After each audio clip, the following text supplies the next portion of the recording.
con los instrumentos necesarios como para comprobarlo. Más adelante, con el desarrollo del conocimiento científico, la ciencia basada en la observación y la experimentación, junto con los avances tecnológicos, los descubrimientos relacionados al mundo microscópico comenzaron a avanzar de forma más rápida. Te invitamos a revisar la historia de este invento. Entre 1590 y 1608, Hans Lippershey, fabricante de lentes que inspiró el diseño del microscopio y telescopio, en colaboración con Zacharias y Hans Janssen, padre e hijo, inventaron el llamado microscopio de Janssen, conformado por dos lentes de aumento colocados en los extremos de un tubo. El perfeccionamiento y evolución de este dispositivo permitió la observación de estructuras cada vez más pequeñas. Así, en el año 1655, el científico inglés Robert Hooke hizo una observación que cambiaría el estudio de la biología para siempre. Mientras examinaba una sección seca, fina de alcornoque,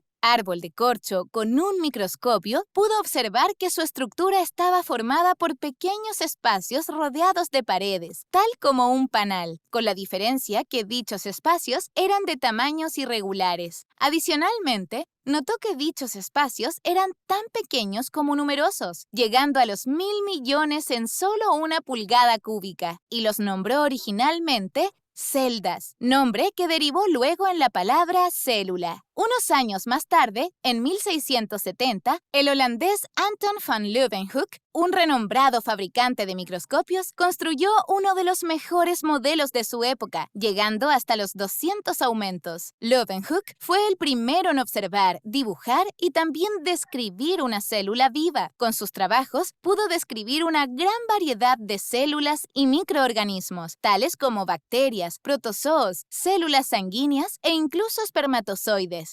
En 1830, el botánico alemán Matthias Jakob Schleiden y el zoólogo alemán Theodor Schwann formaron un equipo de trabajo que, tras varias investigaciones, les permitió reconocer las similitudes fundamentales entre las células animales y vegetales. En 1839, presentaron la revolucionaria idea de que todos los organismos vivos están formados por una o más células y que, por lo tanto, estas son la unidad estructural de los seres vivos. La totalidad de los postulados, conocimientos y desarrollos del estudio celular se manifiesta firmemente en la llamada teoría celular. Aunque tradicionalmente se atribuye la unificación de postulados de la teoría celular a Schleiden y Schwann, hay al menos otros 4 científicos que llegaron de forma independiente a la misma conclusión. Oken, 1805, R.J.H. Dutrochet, 1824,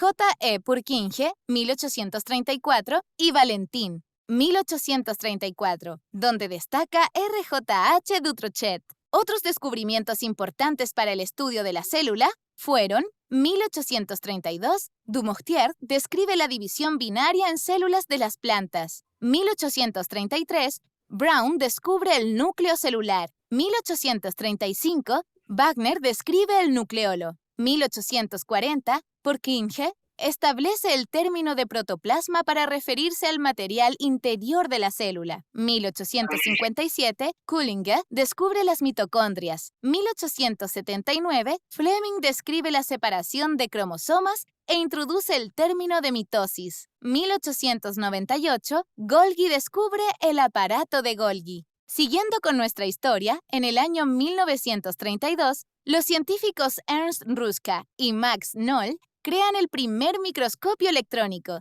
que en lugar de luz emplea un haz de electrones. Con él se pudieron estudiar estructuras internas de la célula que eran del orden de nanómetros. El microscopio electrónico ayudó a visualizar que la membrana plasmática rodea a la célula y que también forma parte de sus estructuras internas. El interior de la célula eucariota se mostró complejo y rico en compartimentos. Hacia 1960, ya se había explorado la célula a nivel ultraestructural. El conocimiento que tenemos hoy en día sobre las células ha sido recopilado y mejorado por años, gracias al desarrollo de importantes objetos tecnológicos, como el microscopio, y a la curiosidad de científicos y científicas que buscan respuestas a las grandes incógnitas que han surgido a lo largo de los años y que nos permiten comprender el mundo cada día un poco más. Te invitamos a revisar el material de apoyo del módulo para que puedas profundizar los contenidos vistos en el video. ¡Hasta la próxima!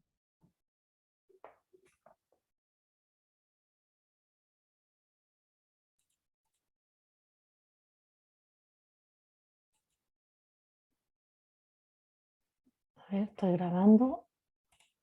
Sí.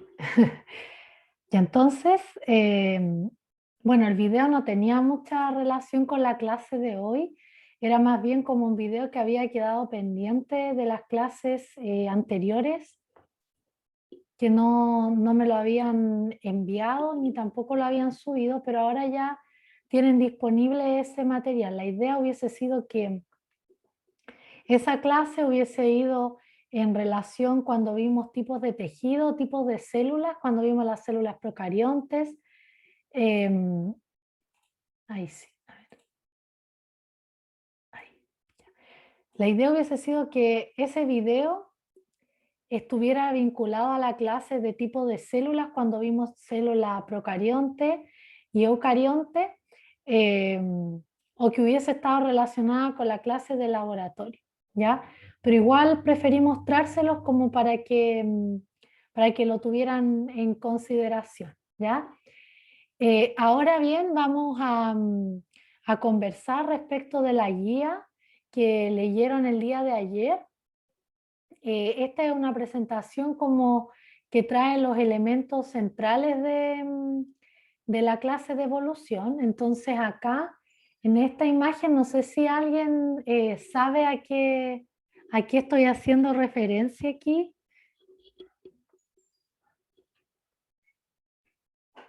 ¿Al camuflaje? Muy bien, al camuflaje. Y cuando, no sé si en evolución vieron algo de estas polillas, si les hablaron, No. ¿no? Que evolucionaron para sobrevivir. Muy bien, evolucionaron para sobrevivir. O sea, según el ambiente tenían que adaptarse. Exacto. Según el ambiente, tenían que adaptarse. Y bueno, Profe, pero un poco como darwinismo, ¿no? exacto, es darwinismo, Ah, Darwin. justamente. Porque lo que se trata de representar es lo siguiente. Acá se supone que habían otra, a ver, déjenme fin de la presentación. Eso porque esta imagen se cortó. Al recortar. Ahí.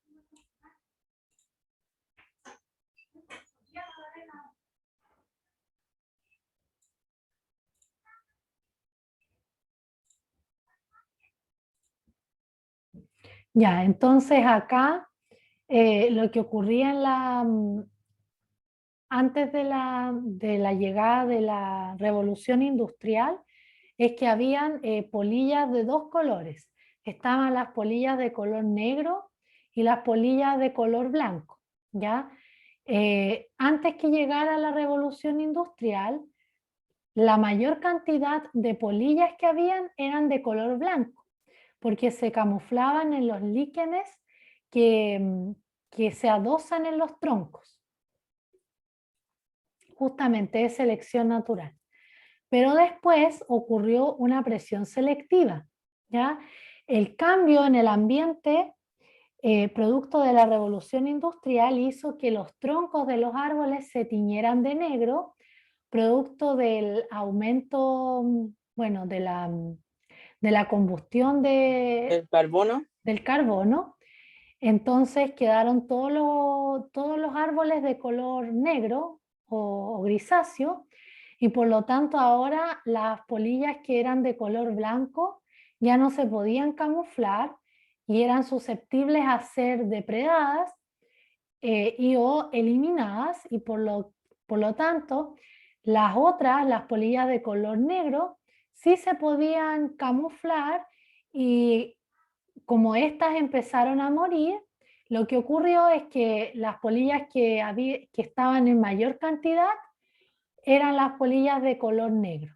Entonces, ahí se demostró en el fondo que la teoría de Darwin se puso a prueba y era cierto y era válido. ¿Ya? Entonces, frente a una presión en el medio ambiente, van a sobrevivir quienes se adapten a esa nueva condición ambiental, y dentro de una población van a haber distintos caracteres, ¿ya?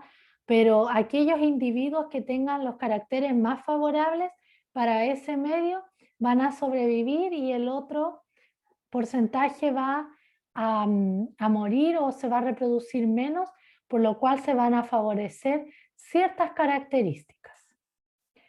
Y eso mismo fue lo que observó Darwin en la isla de los Galápagos. En los Galápagos eran varias islas, ¿ya? Varias islas con microclimas, es decir, cada isla tenía un clima en particular, y por lo tanto tenía una vegetación, una flora y una fauna característica, ¿ya? Y cuando Darwin viajó a América y recorrió estas islas, él observó que había un ave, que eran los pinzones, la cual tenía distintas, en cada isla había como un tipo de pinzón.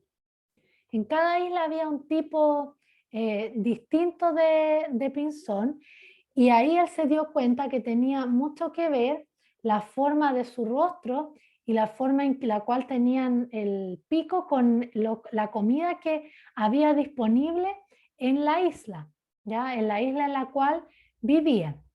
Entonces, por ejemplo, acá habían islas donde se podían alimentar predominantemente de semillas, y su pico iba a tener cierta forma, a diferencia de los lugares donde había más fruta, por ejemplo, o los lugares donde habían brotes o donde se alimentaban de hojas.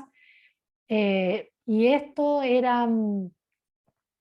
variaba, ya no era que en cada isla habían de todos los elementos. Entonces ahí a Darwin le surgió la idea de que cuando los pinzones colonizaron las islas, las poblaciones de pinzones eran todas iguales, pero a medida que ellos se fueron aclimatando a una isla, fueron aquellos individuos que tenían como la forma del pico favorable para alimentarse de esos alimentos, se reproducían más, y por lo tanto esa población iba a tener esos caracteres predominantes versus la población que se encontrara en otra isla, ¿ya? Y a partir de esa misma idea fue que, bueno, también se habló como de la evolución de los seres humanos. Hoy en día igual hay una teoría que ha como pegado bien fuerte, que dice relación a que habían varios homo sapiens como que coexistían, y que el Homo sapiens sapiens era el que sobrevivió, que sus características fueron más favorables al medio, y por eso es que hoy día estamos nosotros, ¿ya? Entonces, esta selección natural lo que hace es que con el paso del tiempo se van acumulando caracteres hasta dar lugar a nuevas especies. Entonces vamos a revisar algunos conceptos vinculados con esto, que es selección natural. El ambiente hostil genera que los individuos menos aptos sean eliminados y sobrevivan los adaptados, ¿ya? Variabilidad de las poblaciones. Dentro de una misma población, los individuos son distintos entre sí, presentan distintos caracteres que se pueden heredar. Los más aptos sobrevivirán y se reproducirán. Entonces, por ejemplo, en la población humana, ¿ya? nosotros vamos a tener distintos caracteres y esos caracteres, en caso de que ocurriera algún desastre natural, van a permitir que siempre hayan personas que tengan ciertas características que puedan sobrevivir a ese medio. ¿Ya? Por eso que hay personas con distinto color de pelo, distinto color de piel, distinto tipo de habilidades o características físicas. Entonces, acorde a las presiones que hayan en el medio, es que se van a ir seleccionando aquellas características que sean más favorables. Y también, dice, las especies evolucionan, los caracteres ventajosos se transmiten a la siguiente generación y con el paso del tiempo se van acumulando, dando lugar a nuevas especies. Entonces, en este diagrama se trata de ejemplificar esto de la selección natural y se muestra que hay una población de peces donde existen peces claros y otros peces que son oscuros, ¿ya? Y este concepto se refiere a la variabilidad, es decir, que dentro de una misma población van a existir van a existir individuos con distintas características, ya esto es variabilidad, como variabilidad en el color de pelo, variabilidad en el color de la piel, variabilidad en el color de ojos, distintas características, ¿ya? Psicológicas, físicas, habilidades sociales, entre otros, ¿ya? Entonces van a ver, acá en este diagrama, se muestra que viene una presión de selección, ¿ya? Entonces, ¿qué es presión de selección? Es algún, ¿cómo explicarlo? Como un cambio que ocurre en el ambiente que va a conllevar a que hayan individuos que sean depredados o que mueran o que no se reproduzcan tanto. Entonces, en este caso, ¿qué va a ocurrir? Que llegó un depredador y esa es la presión de selección. Entonces, ¿qué es lo que ocurre? Que los peces claros, como son más visibles, van a ser más depredados, por lo que estos viven menos y dejan menos descendencia que los peces oscuros, ¿ya? Por lo tanto, si vemos el después, la situación posterior, se observa que hay más peces oscuros que peces claros. Entonces, herencia. A partir de los peces oscuros, es más probable que nazcan más peces oscuros. No sé si tienen alguna dificultad en torno a estos conceptos.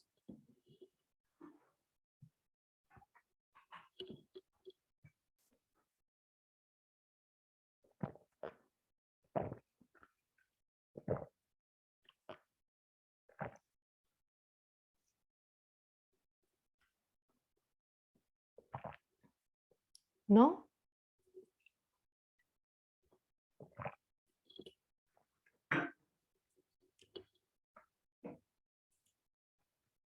Ahora bien, si nosotros analizamos las teorías evolutivas, va a existir evidencia de la evolución de los seres vivos y en torno a esta evidencia nosotros la podemos clasificar como evidencias clásicas o evidencias recientes. Las evidencias clásicas se refiere a las que utilizan, por ejemplo, los paleontólogos, que son las evidencias paleontológicas. Con ello me refiero a restos de fósiles, huesos, o incluso a la impresión que pueda haber quedado sobre algún tipo de material, como por ejemplo la roca, ¿ya? En este caso específico se muestra una evidencia paleontológica que hace referencia a un ancestro común entre las aves y los reptiles. Se encontró este fósil que tenía, por ejemplo, algunas características de reptiles, como la dentadura, por ejemplo. Y por otra parte, como el tallo largo, dice ahí, pero también tenía algunas características de ave, que son las plumas, ¿ya? Entonces se dice que este es un ancestro común de los reptiles y las aves. También hay evidencias anatómicas, las cuales consisten en comparar distintas huesos o algún sistema u órgano entre especies y poder ver las similitudes y diferencias.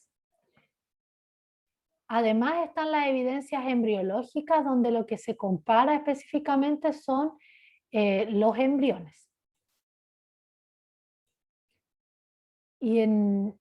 Y actualmente lo que se hace es evidencia de otro tipo. Evidencias, por ejemplo, en el material genético, en el cual se analiza, por ejemplo, la similitud de una secuencia de una especie con la secuencia de la otra especie, y se ven los match, las coincidencias, y lo que no, lo que es diferente, y con eso se ve cuánto grado de similitud hay en determinadas secuencias.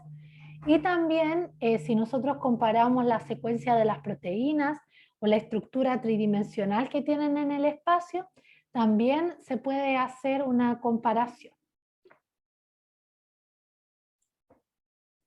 Y esta era la imagen que veíamos el día de ayer con las personas que pudieron conectarse. En la imagen A se compara el cráneo humano fetal y humano, y hablábamos que en torno a la imagen C, donde se muestra, la D, donde se muestra cráneo de chimpancé adulto acá, bueno, y fetal, nosotros podemos observar que el lóbulo frontal, este que tenemos acá, esta zona está bastante poco desarrollada en el chimpancé versus nosotros. Entonces probablemente esa fue una característica que nos permitió sobrevivir y adaptarnos a las condiciones adversas del medio ambiente. Ayer yo también les comentaba que otro hito importante había sido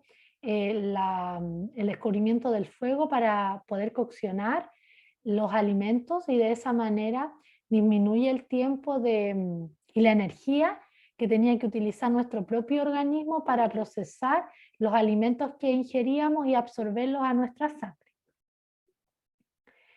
Acá en este diagrama se compara la ontogenia, es decir, el avance de las distintas etapas de la vida en humano y en chimpancé, y podemos observar, por ejemplo, el término de crecimiento del cerebro de los humanos, y acá se ve en los chimpancés. Entonces vemos que nosotros durante muchos más años nuestro sistema nervioso va a estar generando nuevas condiciones,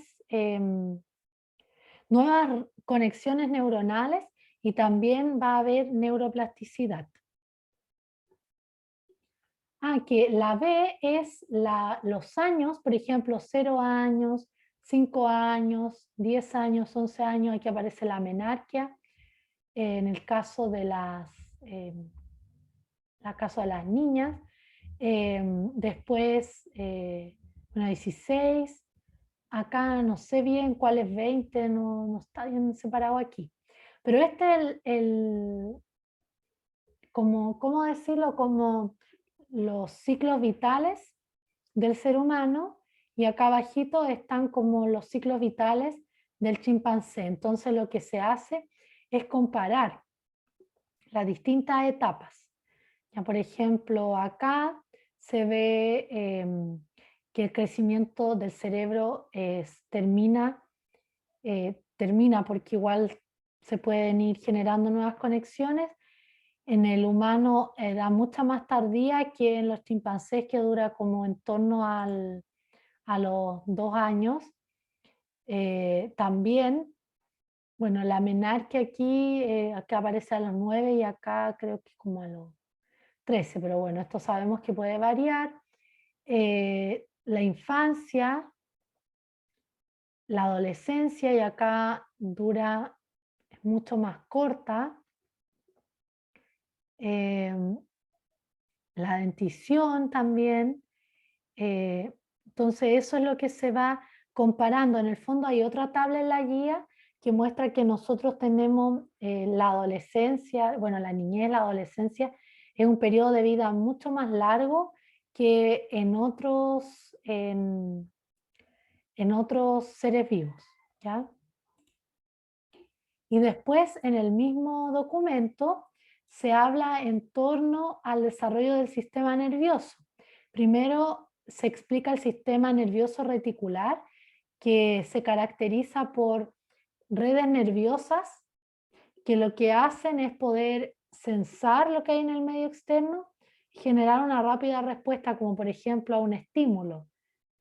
Si se siente determinado estímulo, por ejemplo, pueden propulsar algún tipo de órgano para escapar o esconderse, ese tipo de estímulos que son mucho más, la respuesta no es tan elaborada. Ahora bien, si nosotros vemos este sistema de acá abajo, es más evolucionado que el reticular, y este de abajo es el ganglionar o segmentado. ¿A qué se refiere esto? Que hay unos ganglios, es decir, los ganglios son conjuntos de somas de las neuronas, donde va a converger la información y se va a desarrollar van a converger la información hasta ahí y luego va a diverger hacia donde se quiere generar una respuesta. Por ejemplo, aquí nosotros podemos ver que existen unas cuerdas nerviosas que son transversales y otras que son longitudinales. Por lo tanto, estas van a permitir sensar lo del medio, van a llevar la información acá a las longitudinales y esas van a comunicar hacia el ganglio encefálico. Después, este tipo de sistema es mucho más sofisticado en el caso de que tengamos un encéfalo, ¿ya? Y que tengamos un sistema nervioso central y un sistema nervioso periférico.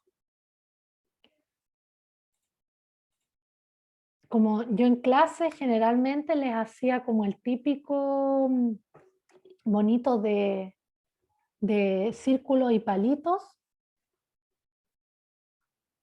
en donde yo les explicaba que el sistema nervioso central era este de acá. Esa parte del sistema nervioso central, es decir, la médula y el encéfalo. Y por otra parte,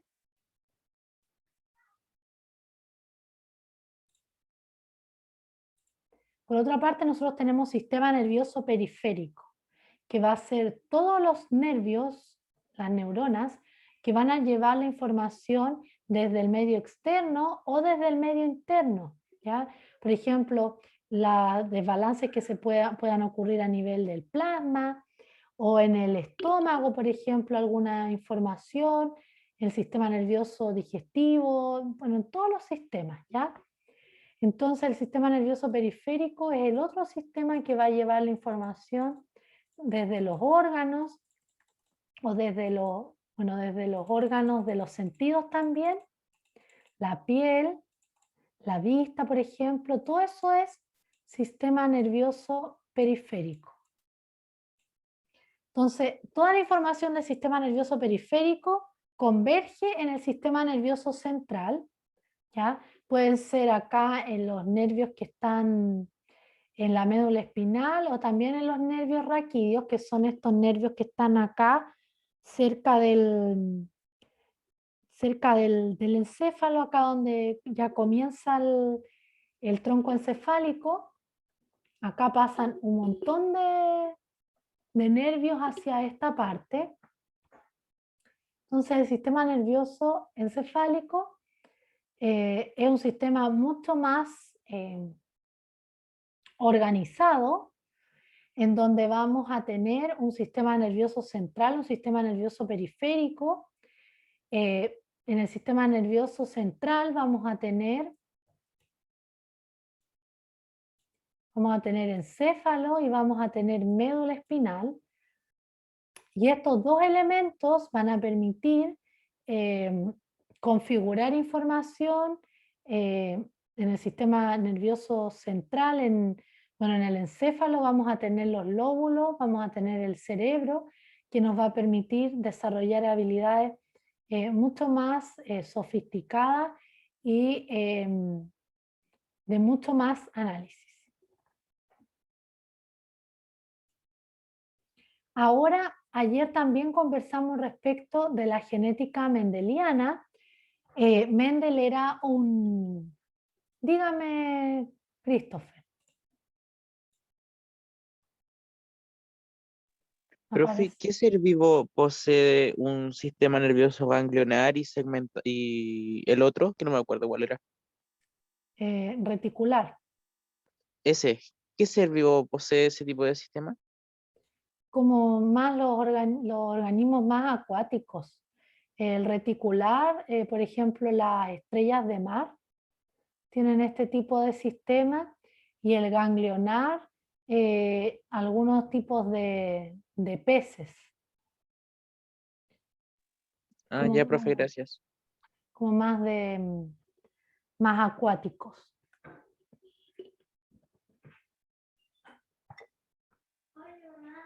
Te lavé el auto. Tiene mi hija aquí. Ah, pero ya, gracias. Está bien, almorzado, está listo. Pero ya es tarde, ya como yo, lo más bien que almorzar a la 1. Pero, porque mira si está haciendo un humo Ya, de verduras para echarla al... ya vaya nomás.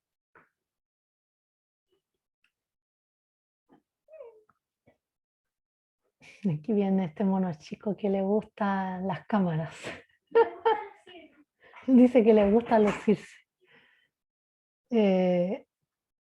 Bueno, acá yo les comentaba que, bueno, no sé si ustedes han escuchado de este monje que él se dedicó a hacer cruzas entre distintos gametos en relación a las arvejas. Si eran, Sí. observaba si eran lisas, si eran rugosas, de qué color eran y otras características también. Y sus estudios quedaron ahí como medio guardados, y después como que los descubrieron y los retomaron, pero en el fondo él, observando como características más macro, logró hacer como conclusiones sobre lo más micro, ¿ya? Él hablaba de los caracteres que se segmentaban de forma independiente, ¿ya? Cuando él iba haciendo los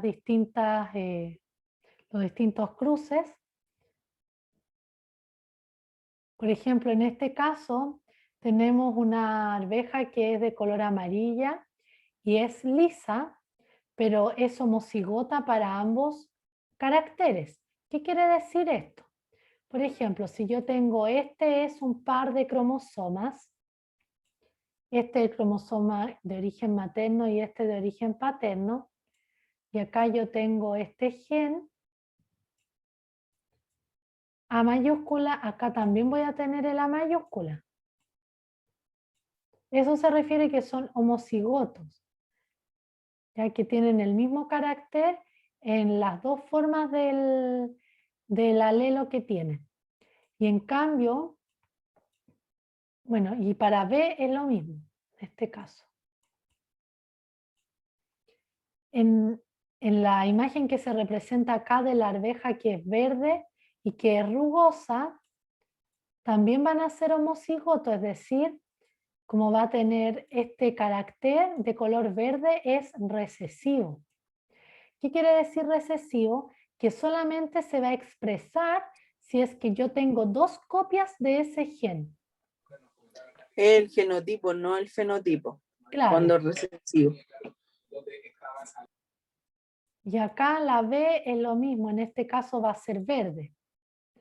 Pero porque tengo las dos copias del gen, los dos genes son homocigotos recesivos, pero en cambio cuando obtengo los gametos, estas de acá igualmente van a ser amarillas y lisas, ese va a ser el fenotipo, pero el genotipo vamos a observar que va a ser amarilla y va a ser lisa. O sea, perdón, el fenotipo es lo que observamos, entonces va a ser amarilla y lisa, pero en el genotipo vamos a observar que es heterocigoto, ¿ya? Es decir, que voy a tener una copia de un alelo y de otro, pero en el fondo, como este gen es el dominante, este se va a expresar y por eso que es amarilla, y este se expresa y por eso que es lisa, ¿ya?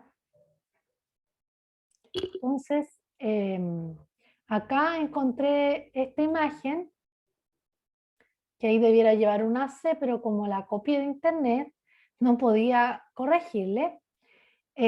Aquí se muestra lo que yo les comentaba.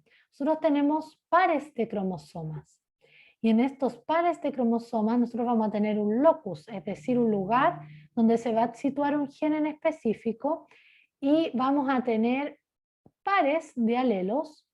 Puede ser un par de alelos dominantes, homocigotos, un par de alelos recesivos, homocigotos, o un par de alelos heterocigotos, es decir, un alelo dominante y un alelo recesivo. Los alelos son las versiones de un gen que pueden estar presentes.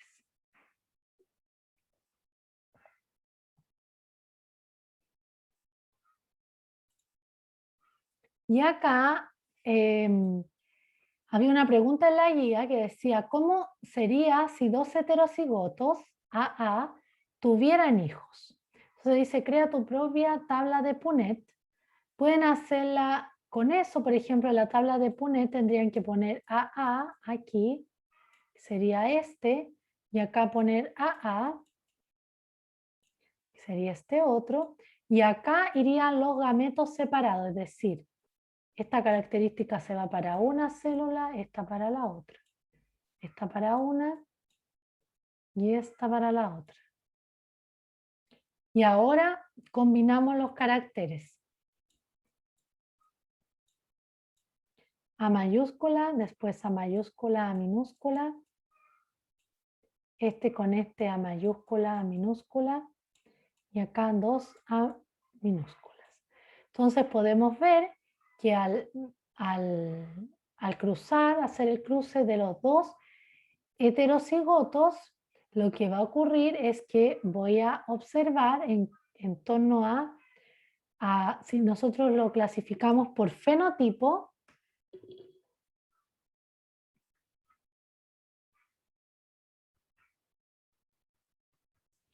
voy a observar que amarillas, por ejemplo, voy a obtener 3. 3 de 4. 3 cuartos es 0,75 y eso mismo es igual a un 75%. 75% de amarillas y en torno al fenotipo un cuarto, es decir, 0,25, es decir, 25% de verdes. ¿Ya? Ahora, si pensamos en genotipo, eso es otro asunto.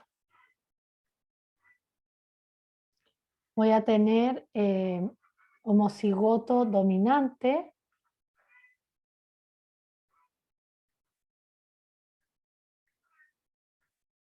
Voy a tener ahí un 25% porque es un cuarto. Este de acá, voy a hacer la estrellita. Después, heterocigoto.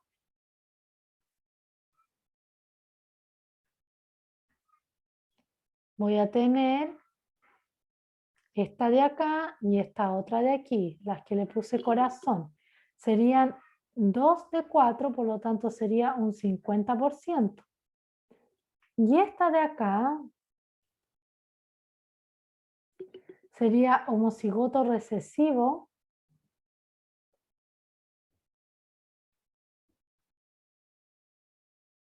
Un 25%.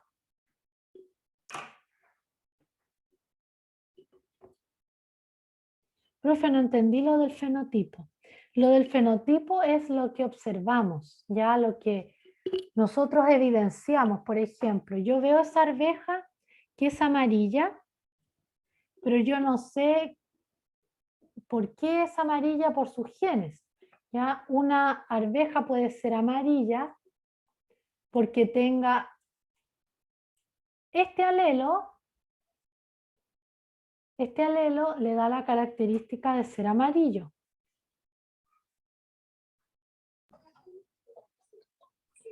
La A minúscula le da la característica de ser verde. Pero esto, por ejemplo, va a ser amarillo porque este rasgo es dominante y el otro rasgo va a ser recesivo. Entonces, esto va a ser amarillo o también puede ser esto. Heterocigoto, ¿qué quiere decir? Que basta con una copia del gen para que se exprese el color amarillo. Entonces, el fenotipo me dice que cuántos van a ser amarillos, en este caso serían 3/4, serían 1, 2 y 3, que están marcadas con el punto. Porque estas 3 serían amarillas, 3/4 es 0,75, es decir, 75%. Y una solamente sería la verde.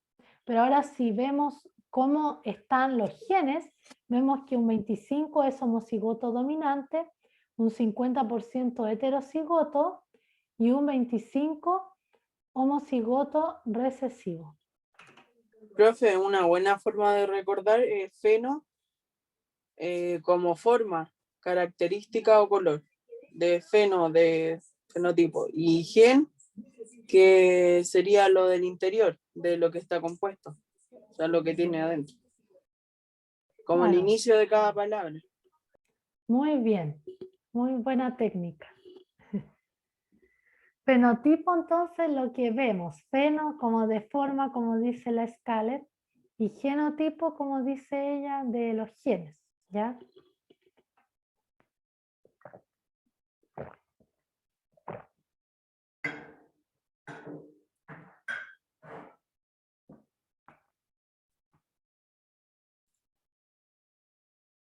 Y después de haber, ayer también hicimos una tabla de Punnett, pero con mucha otra, con otra Los ojos de variable. vampiro. Sí, vimos con ojos de vampiro. Sí, lo siento. Sí, eso vimos ayer y completamos una tablita que era más grandecita. Vimos como con 2 caracteres en paralelo, ¿ya? Pero en el fondo con esto pienso que es suficiente, ¿ya? Porque creo que biología y genética no se habla tanto como cuando se hacen cruces con más de dos características o más, ¿ya? Y después viene la herencia epigenética, y la herencia epigenética, como conversamos igualmente, se refiere a la herencia en torno a los patrones de expresión de genes que no vienen determinados por la secuencia genética, sino que la epigenética es cómo los cambios ambientales van a hacer que ciertas secuencias del genoma se expresen más o se expresen menos, es decir, estén silenciadas. Entonces, esta herencia alternativa viene fijada porque los genes se expresan o no dependiendo de ciertas condiciones. Vamos en biología y genética, van a ver en detalle varios mecanismos epigenéticos, van a ver metilación de histonas, por ejemplo. Ahí van a ver varios mecanismos. Acá más que nada me interesa el concepto, ¿ya? Yo les comentaba que en el fondo el ADN son 2 metros de largo que yo tengo en cada célula, que figúrense cómo voy a meter 2 metros en una cosa, pero que ni siquiera puedo ver a la simple vista, sino que requiero microscopio. Entonces para ello el ADN se va a super enrollar, y este enrollamiento que va a tener el ADN va a ser mediante proteínas que se conocen como histonas, ¿ya? Estas proteínas van a interactuar con el ADN de esta manera y lo van a ir súper enrollando, ¿ya? Entonces acá sale una histona que está aquí al medio como en celeste y dice que está dormida. ¿Por qué? Porque va a silenciar los genes. ¿Cómo? Por ejemplo aquí. Si yo tengo que voy a tener el material genético muy condensado, producto de las histonas, o que observo porque el material genético es largo, ¿ya? Entonces acá justo hay un gen que está altamente compactado por las histonas, por lo cual tiene una difícil lectura a este ADN. Entonces, si está bien enrollado aquí esto, ¿ustedes creen que va a poder llegar todas las enzimas para hacer la transcripción? ¿Va a poder hacerla si está tan compactado este asunto aquí? No, Pi.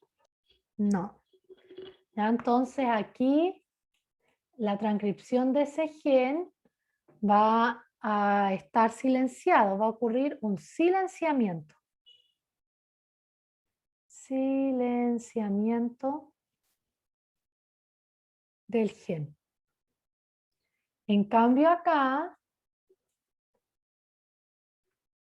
vamos a tener esta situación en la que va a tener una fácil lectura del DNA, por lo tanto puede ser fácilmente transcrito.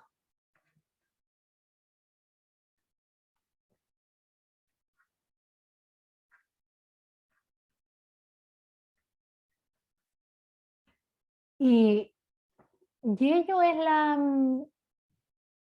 epigenética, ya van a ver distintos tipos ustedes, van a ver metilaciones en la histona, distintos tipos de mecanismos que van a explicar cómo es que molecularmente va a ocurrir este enrollamiento o va a estar menos enrollado. De hecho, cuando hablan del nucleolo, el nucleolo no es una región estática, sino que va a ir cambiando. El nucleolo se ve más compacto y más denso porque es precisamente la zona en la cual nuestro material genético va a estar súper enrollado, ¿ya? Versus el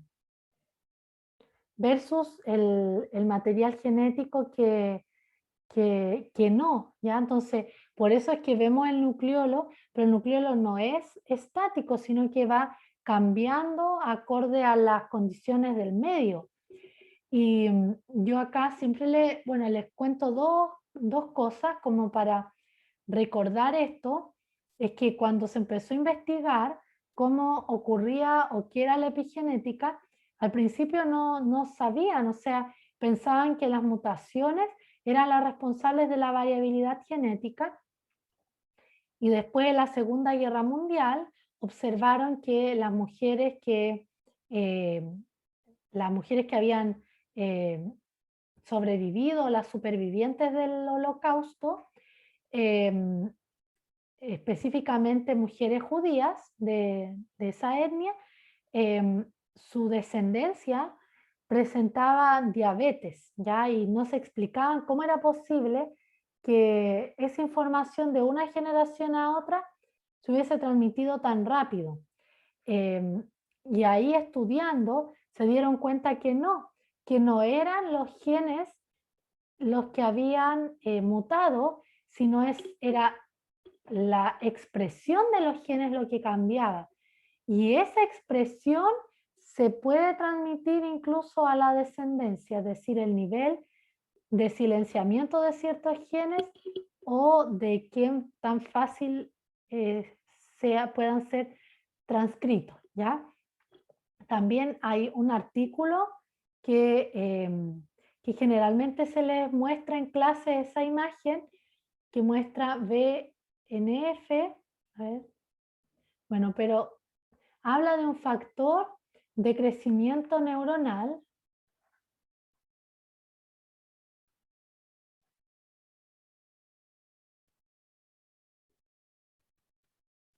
¿ya? Y ese factor de crecimiento neuronal, el gen que codifica para este factor, que es una proteína, esto es una proteína, ¿ya? Entonces, si yo me voy al gen, se dan cuenta que han hecho estudios comparando los genes de niños que han sufrido algún tipo de violencia versus los que no, y se han dado cuenta que aquellos niños que han sufrido algún tipo de violencia van a tener silenciado este factor de crecimiento neuronal versus las y los infantes que no han sufrido algún tipo de violencia. Y entonces, cuando me refiero a medio ambiente, no estoy indicando solamente la alimentación que podamos tener, sino que también importa mucho el ambiente como afectivo en el cual uno se desenvuelva y pueda desarrollarse y crecer. Entonces, la epigenética es algo que se estudia muchísimo. Yo tengo de hecho, sí, pues va a participar en el curso, ahí lo van a conocer. Tengo un amigo que él trabaja en Estados Unidos, trabaja en Harvard, él les va a hacer clases también este semestre. Y él precisamente estudia estos mecanismos epigenéticos. Así que ahí van a... ¿Cómo se llama, profe? Carlos Rivera. Él les va a hacer clases y también la profesora Francisca, y ella es bioquímico y doctora en ciencias biomédicas, si no me equivoco, y hizo el postdoc en la universidad. Así que ahí vamos a tener un súper equipo para el curso de química y bioquímica, ¿ya?